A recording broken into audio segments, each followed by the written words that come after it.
Kesultanan Utsmaniyah adalah salah satu kerajaan terkuat, teragung, dan penuh misteri dalam sejarah dunia. Selama berabad-abad, rahasianya yang tersimpan rapat di balik tembok batu tinggi Istana Topkapi terus membangkitkan rasa penasaran orang-orang Eropa. Namun, kebangkitan minat terhadap sejarah Utsmaniyah dalam budaya populer modern sebenarnya terjadi baru-baru ini, dan penyebab utamanya adalah sebuah serial televisi Turki yang megah. Saga televisi berseri ini, yang ditayangkan dengan sukses besar di puluhan negara di dunia, benar-benar berhasil memikat hati jutaan pemirsa. Interior istana yang mewah, kaftan sutra berkilauan, surban bertabur permata, intrik rumit di balik pintu harem, cinta yang membara, dan kekejaman tanpa ampun. Semuanya berpadu menciptakan gambaran era pemerintahan Sultan Sulaiman I yang agung dengan begitu memikat. Pemirsa mengikuti dengan degup jantung kisah dramatis seorang budak Slavia yang berhasil menjadi hurem sultan yang berpengaruh, dan bersamanya, selangkah demi selangkah, tenggelam ke dalam dunia harem kesultanan yang berbahaya namun memesona. Di dunia yang kompleks dan berlapis-lapis yang digambarkan dengan apik di layar kaca ini, ada satu tokoh yang paling berwarna, paling berkesan, dan paling dicintai publik, Sida Sumbul Aga.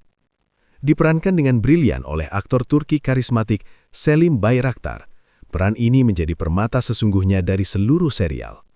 Sumbul Aga dalam serial ini bukan sekedar pelayan harem biasa. Ia hadir di hadapan kita sebagai seorang maestro diplomasi istana, ahli intrik yang tak tertandingi, sekaligus rekan setia hurem sultan, serta sumber utama humor dalam realitas keras Istana Utsmaniyah. Ekspresi wajahnya yang khas, gaya berjalannya yang khusus, desahan lucunya, komentar sarkastiknya, dan pertengkaran kecilnya yang abadi selalu berhasil membuat pemirsa tersenyum. Sumbul versi layar kaca tampak sebagai pribadi yang rewel, licik, namun di lubuk hatinya baik hati dan sangat berintegritas, yang hidupnya sepenuhnya didedikasikan untuk melayani majikannya. Dalam benak masyarakat, ia dianggap sebagai bagian tak terpisahkan dari era Sulaiman I, elemen akrab dan nyaman dalam kehidupan istana yang setelah melalui berbagai badai dan gejolak, akhirnya menemukan ketenangan yang layak. Namun, keajaiban sinema seringkali mempermainkan fakta sejarah dengan cara yang rumit. Demi membuat cerita lebih hidup dan narasi lebih mudah, para kreator serial televisi dengan leluasa menggeser waktu kejadian, menggabungkan nasib beberapa tokoh berbeda, atau memberikan nama tokoh sejarah nyata kepada karakter yang sepenuhnya fiktif. Transformasi radikal seperti inilah yang menimpa tokoh kesayangan kita. Hanya sedikit penggemar setia serial ini yang menyadari bahwa di balik Sumbul Aga yang lucu dan rewel, ada seorang tokoh historis yang menjadi prototipenya. Para penulis skenario tidak sekedar menciptakan nama beraroma bunga yang indah ini, melainkan meminjamnya dari lembaran-lembaran kronik Utsmaniyah yang asli, lalu menghadiahkan status dan gelar dari orang tersebut kepada karakter fiksi mereka. Padahal, nasib asli dari tokoh historis ini begitu luar biasa, bahkan mampu melampaui imajinasi skenario paling berani sekalipun. Sumbul Aga yang asli adalah sosok dengan skala yang sama sekali berbeda, jauh lebih kolosal. Jika tokoh dalam serial drama membuat kita tersenyum hangat dan bersimpati, maka tokoh historisnya justru membuat orang-orang sezamannya gemetar karena kagum, yang berbaur erat dengan ketakutan yang membabi buta dan sikap menjilat yang mutlak. Kehidupan nyata dari Qasim yang sangat berkuasa ini dipenuhi dengan rahasia kelam, ujian hidup yang kejam, serta kekuasaan tanpa batas yang tidak pernah berani diimpikan oleh pelayan harem biasa.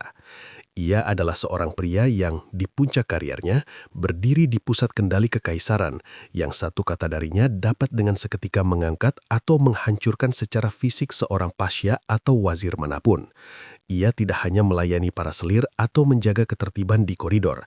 Ia sendirilah yang mengelola kekayaan bernilai jutaan, mengatur pendapatan dari tanah suci Mekah dan Madinah, serta menjadi penasihat utama dan dalang sesungguhnya di belakang salah satu penguasa paling kontroversial dan gila dalam sejarah dinasti Utsmaniyah. Namun, perbedaan yang paling mencolok bukan terletak pada besarnya kekayaan atau kekuasaan politik yang dikumpulkan, melainkan pada akhir perjalanan hidup pria ini.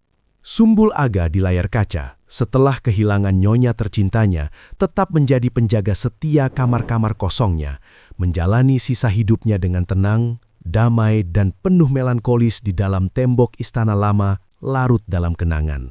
Sumbul Aga yang asli, sebaliknya, mengakhiri perjalanan dunianya di tengah pusaran pertempuran laut yang sangat dahsyat dan berdarah, di antara deru peluru meriam yang meledak, dentingan pedang yang beradu, kobaran api dan jeritan para prajurit Yeniceri yang sekarat. Dalam video hari ini, kita akan menyibak tabir indah ilusi sinematik dan memulai perjalanan menarik menembus lorong waktu untuk mengungkap seluruh kebenaran sejarah. Kita akan menelusuri secara detail perjalanan hidup Sumbul Aga yang sebenarnya, dari seorang anak tawanan tak berdaya yang mengalami prosedur pengebirian yang mengerikan dan melumpuhkan di padang pasir Afrika, hingga menjadi orang ketiga terkuat di kekaisaran lintas benua yang sangat luas. Bagaimana ia bisa mencapai puncak yang belum pernah terjadi sebelumnya? Rahasia takdir kelam apa yang ia sembunyikan di balik kemewahan kamar istananya? Bersiaplah untuk melupakan selamanya tentang tokoh intrik yang manis dan tidak berbahaya dari serial populer. Di hadapan Anda akan terbentang kisah nyata yang keras, tragis, dan benar-benar agung dari Sumbul Aga yang asli, yang namanya terukir selamanya dengan darah, emas, dan mesiu dalam lembaran kaya sejarah Kesultanan Utsmaniyah. Sihir sinema itu licik. Ia mengambil sebuah kisah, mengocoknya bagaikan peti tua, lalu memajang di etalase hanya kain-kain yang paling cerah, yang dibumbui dengan segudang fiksi belaka. Para pembuat serial ini menjalankan trik itu dengan cemerlang. Mereka mengambil nama yang bergema dan penuh warna, Sumbul Aga, lalu menyelipkannya ke era Sulaiman yang agung, bagaikan menaruh foto orang asing ke dalam album keluarga. Dan penonton pun terpancing.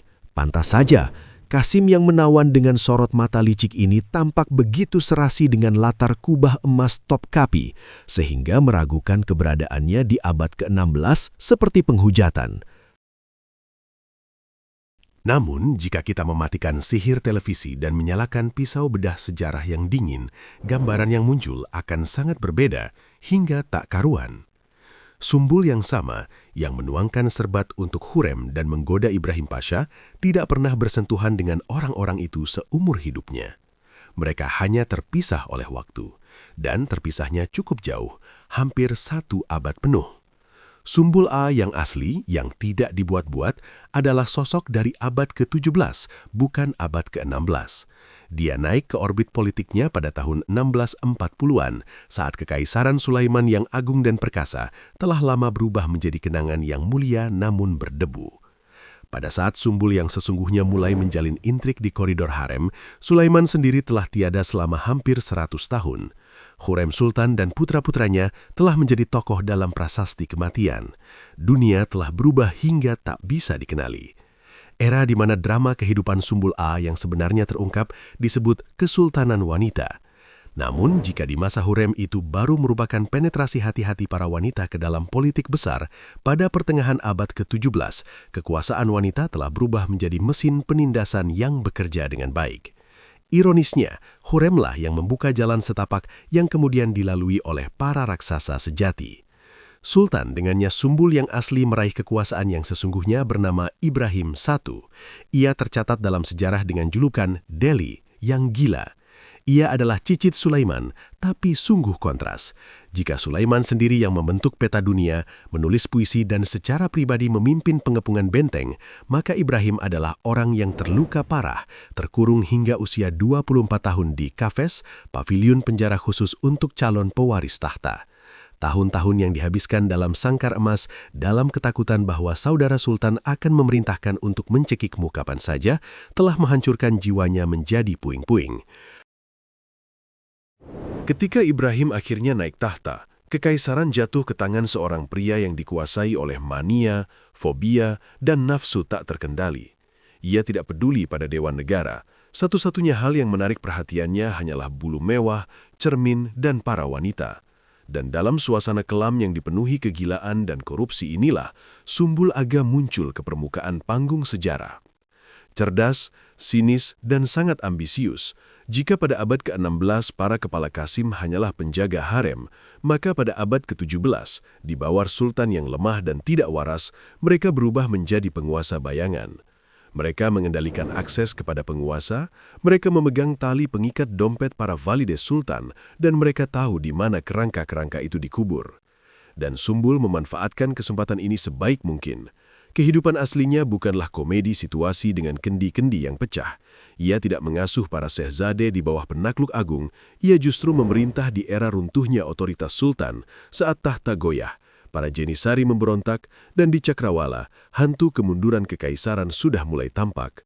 Dan segala rasa hormat yang diberikan penonton serial kepada karakternya didasarkan pada pemalsuan kronologis total. Sumbul dalam serial hanyalah bayangan, Gema yang mengenakan kostum abad ke-16. Qasim yang asli hidup di masa yang jauh lebih kejam, lebih tegang, dan benar-benar berbahaya.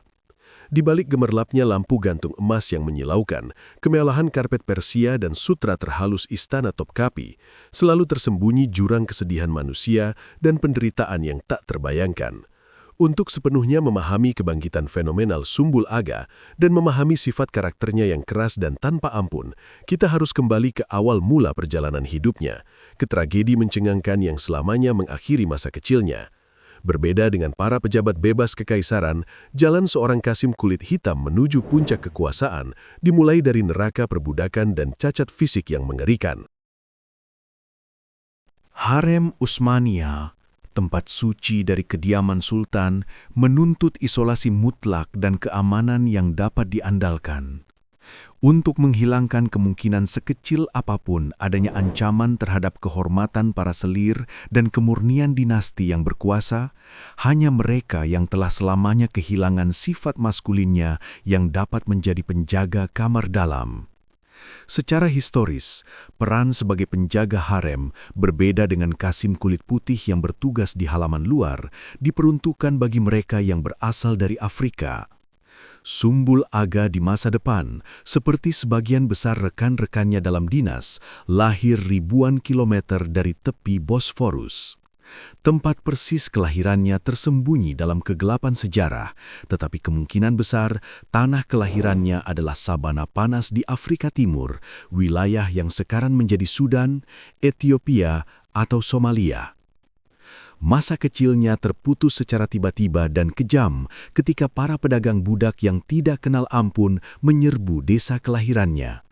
Bocah itu direbut paksa dari keluarganya, dibelenggu dengan pasungan berat, dan dikirim dalam perjalanan maut yang melelahkan selama berhari-hari melintasi gurun pasir yang terik menuju pasar-pasar budak besar di Mesir atau pesisir Laut Merah. Namun, ujian terburuk masih menantinya di depan. Karena hukum Islam dengan tegas melarang melukai tubuh manusia dan melakukan kebiri di wilayah kekaisaran itu sendiri, prosedur berdarah ini dilakukan di luar perbatasannya, paling sering di biara-biara Koptik di hulu Mesir atau di kem-kem transit para pedagang budak. Prosedur yang dilalui oleh Sumbul muda itu sangat mengerikan dalam kebiadaban primitifnya. Untuk bertugas di harem sultan, diperlukan Qasim yang utuh. Semua organ kelamin luar anak laki-laki dipotong dalam satu kali ayunan pisau cukur atau pisau tajam. Dalam kondisi yang sangat tidak higienis, pendaratan dihentikan dengan minyak mendidih, ter, atau pasir panas. Setelah itu, anak itu dikubur hingga lehernya dalam pasir panas untuk melumpuhkannya selama masa penyembuhan luka. Tingkat kematian akibat syok sakit, kehilangan darah, dan infeksi sangatlah tinggi. Dari 10 anak laki-laki yang dioperasi, paling banter hanya 1 atau 2 yang bertahan hidup. Fakta bahwa Sumbul kelak selamat dari eksekusi ini membuktikan ketahanan alaminya yang luar biasa, fenomenal, dan hasrat hidupnya yang sangat kuat. Anak laki-laki yang selamat secara otomatis menjadi sangat berharga. Ia diseberangkan melintasi laut dan dibawa ke Istanbul, di mana di pasar budak ia ditebus khusus untuk istana sultan. Begitu melewati gerbang Topkapi, masa lalu anak itu terhapus untuk selamanya. Ia dilarang mengingat nama aslinya, bahasa ibunya, dan keluarganya. Menurut tradisi Ottoman yang halus namun sinis, anak laki-laki kulit hitam yang dimutilasi itu diberi nama-nama bunga yang indah. Dianggap bahwa para penjaga ini ditakdirkan untuk menghiasi taman kebahagiaan, harem sultan. Begitulah tawanan Afrika yang tidak bernama itu mendapatkan nama Sumbul, yang dalam bahasa Turki berarti gondok, bunga yang melambangkan keindahan yang anggun dan kesedihan yang sangat mendalam secara bersamaan.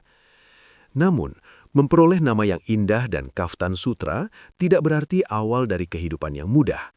Sumbul muda masuk ke sekolah Istana Kasim yang keras, tempat disiplin paling ketat dan hukuman fisik paling kejam diberlakukan untuk pelanggaran sekecil apapun. Di sini, mereka memukul telapak kaki dengan tongkat. Prosedur ini disebut falaka, yang membuat mata orang normal melotot karenanya. Karena memejahkan cangkir, seseorang bisa dicambuk hingga seminggu tidak bisa duduk. Karena melirik seseorang yang lebih tua, bisa dihukum roti dan air. Di sini anak-anak dibentuk ulang seperti dari tanah liat. Sumbul menguasai bahasa Turki dan Arab dengan sempurna, mempelajari Al-Quran, hukum Islam, matematika, dan etiket istana yang sangat rumit dan bertingkat. Ia diajarkan untuk tidak terlihat tetapi memperhatikan segalanya, untuk diam tetapi mendengar setiap bisikan di koridor harem. Mereka yang tidak tahan dengan neraka ini menemui ajalnya dalam ketidakjelasan, meninggal karena penyakit, karena kerinduan, atau hanya karena patah hati jika kata itu memang bisa diterapkan pada anak laki-laki yang direnggut dari dunianya dan dipaksa hidup dalam kantung batu dengan dinding emas. Dan disinilah penting untuk memahami hal utama. Sumbul tidak sekadar bertahan hidup. Ia memperjuangkan haknya untuk eksis dengan gigi dan kuku. Berbeda dengan banyak rekannya yang hanya menjadi bayangan tak berwajah yang meluncur di lantai marmer Topkapi, ia berhasil menjaga akal sehatnya dan mengubah kerentanannya menjadi senjata. Sekolah para Kasim yang kejam telah membakar sisa-sisa terakhir dari naifnya masa kanak-kanak, menggantikan dengan perhitungan dingin, kewaspadaan yang fenomenal, dan kemauan baja. Ia belajar membaca orang seperti buku terbuka, melihat kelemahan, ketakutan, dan keinginan rahasia mereka. Ia memahami hukum utama istana. Siapa yang menguasai informasi, dialah penguasa dunia. Dan anak lelaki kecil berkulit gelap ini yang telah melalui penyiksaan, penghinaan, dan kehilangan total identitas dirinya mulai naik secara diam-diam namun tak terelakkan melalui tangga kekuasaan yang tak kasat mata, di mana anak tangganya bukanlah garis keturunan dan gelar, melainkan kesetiaan, kecerdasan, dan loyalitas mutlak tanpa syarat kepada yang membayarnya.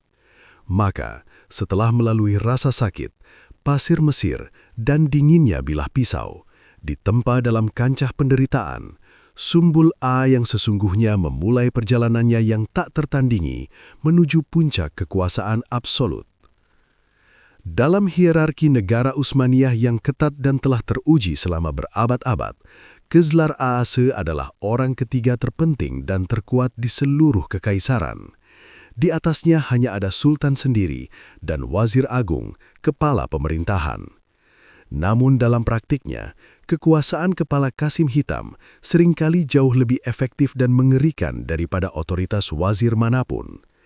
Karena para wazir datang dan pergi, kepala mereka menghiasi gerbang istana dengan keteraturan yang menyedihkan, sementara Kızlar Ağası tetap ada. Dialah konstannya, poros tempat seluruh kehidupan istana berputar. Keunggulan utama Sumbul Aga terletak pada kedekatan fisiknya dengan sang monarki. Wazir Agung bersidang di gedung divan dan bisa berminggu-minggu menunggu audiensi resmi dengan Padishah, mengirimkan sekretaris dengan permohonan yang hina. Kızlar Aga memiliki akses tanpa halangan selama 24 jam ke kamar pribadi Sultan. Dia adalah penguasa absolut halaman dalam dan harem. Tak seorang pun, baik Ibu Sultan, Valide, selir kesayangannya, pewaris tahta, maupun pejabat tinggi, dapat melangkah tanpa sepengetahuan Sumbul. Dialah gerbang sesungguhnya tempat dunia luar berkomunikasi dengan penguasa. Permohonan apapun, laporan apapun, gosip apapun melewati saringannya. Hanya satu kata yang ia ucapkan dengan sembarangan, intrik yang ia bisikan dengan cekatan ke telinga sultan, atau sebaliknya, laporan yang ia sembunyikan dari monarki, dalam sekejap dapat mengangkat seorang pasha tak berketurunan ke langit atau mengirim wazir yang berkuasa ke landasan eksekusi Algojo. Dia tidak memberi perintah kepada tentara, tetapi dia mengendalikan telinga orang yang memberi perintah itu. Namun pengaruh politiknya bertumpu pada sesuatu yang jauh lebih nyata, pada kekayaan yang fantastis dan luar biasa. Sumbul di layar kaca, yang dengan gemas menghitung koin receh pemberian selir, tampak seperti pengemis miskin jika dibandingkan dengan Kizlar Aga yang sesungguhnya. Sumbul Aga yang historis tidak hanya menjabat sebagai bendahara utama harem, tetapi juga dari imperium keuangan raksasa di dalam kekaisaran. Di bawah kendari pribadinya terdapat wakaf Haremain, dana amal raksasa milik kota suci Islam, Mekah dan Madinah. Kedengarannya seperti amal yang membosankan, tetapi pada kenyataannya ini adalah bank negara Kesultanan Utsmaniyah dengan likuiditas tak terbatas. Dana ini mengendalikan jutaan hektar lahan paling subur di Mesir, Suriah, dan Anatolia, memungut pajak dari ribuan desa, pasar, kafilah, dan serikat dagang utuh. Setiap tahunnya, sungai emas melewati tangan Sumbul Aga, melebihi anggaran banyak negara Eropa pada masa itu. Dia bukan sekedar pejabat, dia adalah Menteri Keuangan, Kepala Bank Sentral, dan Direktur Dana Perwalian terbesar semuanya dalam satu pribadi. Tentu saja, kendali atas sumber daya sebesar itu mengubah Sumbul menjadi salah satu orang terkaya di planet ini. Kekayaan pribadinya begitu besar sehingga ia mampu meminjami negara itu sendiri di saat krisis militer. Tidak ada penunjukan jabatan gubernur provinsi, Beler Bey, atau wazir yang luput dari suap besar-besaran, yang secara diam-diam maupun terang-terangan mengalir ke peti-peti kepala Kasim Hitam. Para pencari jabatan tinggi berbaris bukan untuk menemui sultan, melainkan untuk menemui dia, mempersembahkan hadiah berupa kuda Arab murni berpelana emas, peti berisi berlian India pilihan, bulu rubah hitam perak yang langka, dan kain bersulam mutiara. Ini bukan sekedar korupsi, ini adalah sistem pajak yang terstruktur untuk akses ke tubuh penguasa. Ketika Sumbul A yang asli, terbungkus kaftan mewah berlapiskan cerpelai mahal dan sorban putih tinggi, simbol dari sifatnya yang dianggap murni, berjalan perlahan di sepanjang koridor istana Topkapi. Ia dikawal oleh puluhan pengawal Kasim bersenjata. Saat ia muncul, para Kasim Junior sujud menyentuh marmer dingin dengan dahi mereka, sementara selir-selir bangsawan menundukkan pandangan mereka penuh hormat ke lantai, takut untuk bernafas sedikit pun. Ia tak perlu tergesa-gesa, menjilat atau berteriak seperti yang dilakukan pahlawan televisi. Kekuasaan Sumbul yang historis sunyi, dingin, dan mutlak. Ia memandang dunia dengan tatapan tajam, hampa, penuh perhitungan dari seseorang yang telah melewati neraka, kehilangan segala yang bisa hilang, dan kini tahu harga sebenarnya dari setiap penghuni istana emas ini. Namun, justru kedudukan tertinggi yang belum pernah terjadi inilah menuntut ketegangan terus-menerus yang menguras tenaga darinya. Karena sumber daya utamanya, sekaligus ancaman utamanya, tetaplah sang Padishah sendiri, Sultan Ibrahim yang gila dan tak terduga, yang untuknya Sumbul harus menemukan kunci psikologis khusus, menjaga keseimbangan di ujung tanduk kehidupan dan kematian. Kekuasaan di Kesultanan Utsmaniyah bagaikan sebilah pedang bermata dua, siap setiap saat untuk menghunjam kepala mereka yang mengayunkannya terlalu ceroboh. Bagi Sumrul A yang sebenarnya, yang mencapai puncak karir tak terbayangkan sebagai Kizlar Ase, sumber utama kekuatan kolosal dan juga ancaman harian paling mengerikan adalah tuannya, Sultan Ibrahim pertama. Melayani seorang raja memang tak pernah mudah, namun melayani penguasa yang kesadarannya terbelah oleh trauma psikologis terdalam dan paranoia adalah sebuah seni yang membutuhkan kelicikan virtuoso, kesabaran iblis, dan ketiadaan keraguan moral total. Berbeda dengan pahlawan serial yang lucu, yang hanya sibuk dengan keramahan di sekitar Hurrem yang berkemauan keras, Sumbrul yang historis menjadi dalang sejati di belakang pria yang namanya tercatat dalam sejarah dengan tambahan kelam si gila. Untuk memahami pengaruh Sumbrul atas Ibrahim, kita harus mengintip ke dalam jiwa Padisah yang terluka. Berbeda dengan leluhur penakluknya yang termasyur, Ibrahim tak pernah mendengar dentang pedang di medan perang atau seluk-beluk pemerintahan. Tahun-tahun terbaik hidupnya dihabiskannya di Kafes, Sangkar Emas, paviliun terisolasi Istana Topkapi, di mana setiap hari bisa menjadi hari terakhirnya. Kakak laki-lakinya, Murad IV yang kejam dan lalim, tanpa ampun mengeksekusi saudara-saudaranya yang lain, dan Ibrahim hidup dalam ketakutan terus-menerus yang membekukan darah akan kedatangan Algojo Bisu dengan jerat sutra. Ketika Murad wafat dan mereka datang untuk Ibrahim guna menobatkannya, ia panik, membarikade diri di kamarnya, dan menolak percaya apa yang terjadi hingga mereka menunjukkan mayat saudaranya yang telah meninggal. Ketakutan binatang primitif ini selamanya menghancurkan mental penguasa baru. Ia menderita migrain teramat sangat, serangan agresi tak terkendali, kesedihan tanpa sebab, paranoia berat, dan serangan panik reguler. Di tengah atmosfer kegilaan permanen dan ketidakstabilan politik yang semakin menjadi itulah, bintang Sumbul Aga mulai bersinar.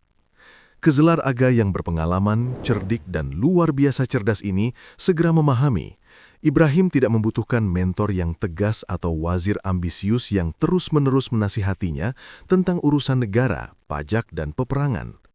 Sang Sultan membutuhkan seseorang yang mampu menciptakan ilusi keamanan mutlak, melindunginya dari dunia luar yang menakutkan, dan tanpa membantah menuruti segala keinginan sekecil apapun, bahkan yang paling absurd sekalipun. Sumbul Aga menjalankan peran ini dengan gemilang. Ia menjadi bagi Ibrahim yang gila itu semacam psikoterapis pribadi, orang kepercayaan yang tak tergantikan, dan arsitek utama dunia ilusinya. Sementara para wazir agung silih berganti menemui ajal di ujung pedang, dan Ibu Sultan yang tangguh, Kesem Sultan, berusaha mati-matian mempertahankan kekaisaran yang mulai runtuh dalam genggaman kekuasaannya, Sumbul Aga secara metodis membelit kesadaran sang Padishah dengan jaring laba-laba tak terlihat dari ketergantungan absolut. Mengetahui sifat hedonistik Ibrahim yang tak pernah puas, Sumbul secara pribadi memilihkan para budak wanita tercantik dari seluruh penjuru dunia. Ia menyelenggarakan pesta-pesta yang belum pernah terlihat sebelumnya kemewahan dan kebejatannya di taman-taman Topkapi. Sang Sultan terobsesi pada bulu-bulu mahal, terutama musang. Para duta besar asing bahkan menjulukinya si bodoh bermusang, serta wewangian eksotis, ambar dan misik. Sumbul memobilisasi semua sumber daya kekaisaran baik yang masuk akal maupun tidak untuk memastikan dinding kamar pribadi Sultan dilapisi bulu-bulu halus dan air mancur istana memancarkan keharuman. Ia memahami betul aturan utamanya, selama Sultan tenggelam sepenuhnya dalam kenikmatan tanpa akhir, kekuasaan sesungguhnya berada di tangan orang yang memastikan semua kenikmatan itu tersedia tanpa henti. Sang kepala Kasim Hitam menghabiskan lebih banyak waktu bersama Padishah dibanding siapapun di seluruh penjuru negeri. Ia mengetahui dengan sangat rinci semua ketakutan terpendam sang Sultan, mahir menenangkannya dengan lembut di saat-saat amukannya yang membabi buta, dan yang terpenting, ia dengan cekatan mampu mengarahkan kemarahan Sultan kepada lawan-lawan politik pribadinya. Cukup dengan satu kata yang diucapkan pada saat yang tepat, satu sorot mata yang penuh arti, atau sindiran halus bahwa seorang pasya berpengaruh tertentu sedang merencanakan kudeta, maka Sultan yang paranoid itu akan segera, tanpa berpikir panjang, memerintahkan eksekusi mati. Dengan demikian, Sumbul Aa berubah menjadi kardinal abu-abu yang klasik dan menjadi tolok ukur. Secara formal hanya seorang pelayan tinggi, ia secara efektif telah merebut sebagian besar kewenangan negara. Para pejabat tinggi kekaisaran, komandan termasyhur, teolog dan hakim yang kaya pengalaman, terpaksa merendahkan diri di depan mantan budak Afrika ini. Untuk mendapatkan audisi dengan Sultan, pengesahan jabatan, atau sekedar mempertahankan kepala di pundak mereka, semua orang harus melewati Sumbul dan dengan murah hati membayar kebaikan hatinya. Ia dengan dingin menjual jabatan gubernur di provinsi-provinsi terkaya, ikut campur dalam distribusi pendapatan pajak, dan bahkan secara langsung memengaruhi kebijakan luar negeri negara besar itu.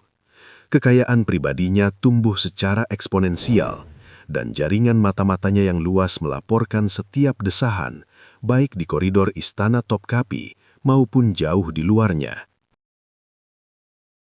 Pencapaian politik Sumbul yang paling menakjubkan adalah kemampuannya untuk menyingkirkan bahkan Kösem Sultan sendiri, wanita terhebat dan paling ditakuti dalam sejarah harem Ottoman, ibu kandung Ibrahim.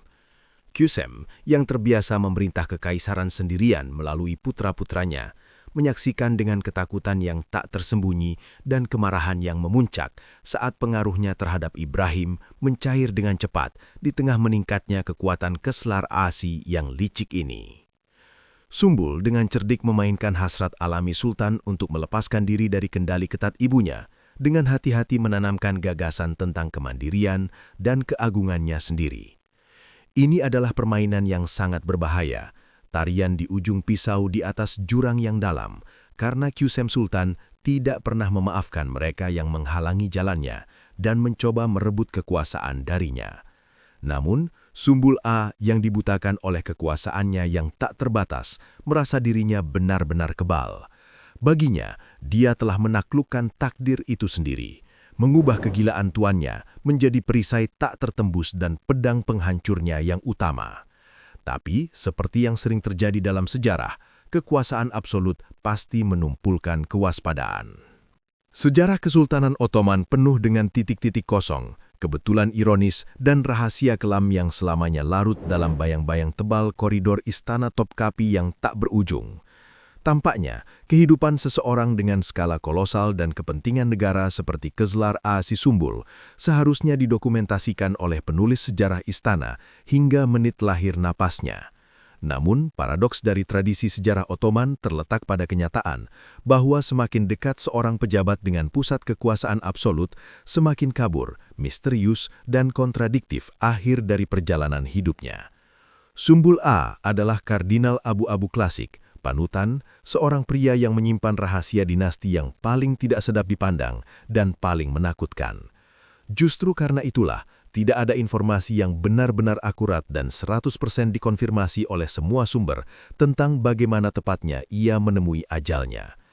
Catatan sejarah berbeda satu sama lain dan desas-desus bercampur dengan fakta. Meskipun demikian, pemahaman mendalam tentang hukum-hukum yang mengatur kelangsungan hidup Istana Sultan, serta status, kekayaan, dan peran Sumbul A, memungkinkan para sejarawan untuk memperkirakan 3 skenario utama dengan tingkat kemungkinan yang tinggi. Kami mengundang Anda untuk mempelajari masing-masing skenario ini dan memutuskan sendiri akhir seperti apa yang paling cocok untuk pria luar biasa ini. Opsi 1. Korban intrik istana, seseorang yang tahu terlalu banyak. Di Kesultanan Ottoman, selama berabad-abad, sebuah aturan tak tertulis berlaku dengan sempurna. Kekuasaan absolut pasti melahirkan kebencian absolut. Sumbul Aga, yang dengan mahir memanipulasi Sultan Ibrahim yang gila dan dengan berani mengesampingkan Walide Kösem Sultan sendiri, telah menciptakan begitu banyak musuh yang kuat dan kejam. Para wazir agung yang pendahulunya kehilangan kepala hanya karena satu kata dari Kasim ini, para komandan Korps Yanisari yang pendapatannya dia kendalikan dengan ketat, dan tentu saja ibu Padisyah yang murka yang sangat ingin mendapatkan kembali kendali atas putranya, mereka semua benar-benar tidur dan bermimpi untuk melihat kehancurannya. Akhir pertama menyatakan bahwa Sumbul Aga jatuh sebagai korban intrik istana klasik yang diperankan dengan brilian. Seseorang yang mengetahui secara rinci setiap ketakutan rahasia Sultan, yang mengetahui setiap suap, setiap pengkhianatan malam hari, setiap harta karun yang disembunyikan, dan setiap peracunan di istana, menjadi terlalu berbahaya bagi semua kelompok politik tanpa kecuali. Dia menjadi bom waktu. Menurut versi ini, Pada suatu malam yang tenang, para pelayan setia mungkin telah menyajikan kepadanya secangkir sorbet dingin tradisional, tetapi yang telah dibubuhi racun kuat secara berlimpah. Atau, di bawah naungan malam, para algojo bisu dengan jerat sutra bersabun menyelinap tanpa suara ke kamar tidurnya yang mewah dan dijaga ketat untuk selamanya membungkamkan seseorang yang tahu terlalu banyak.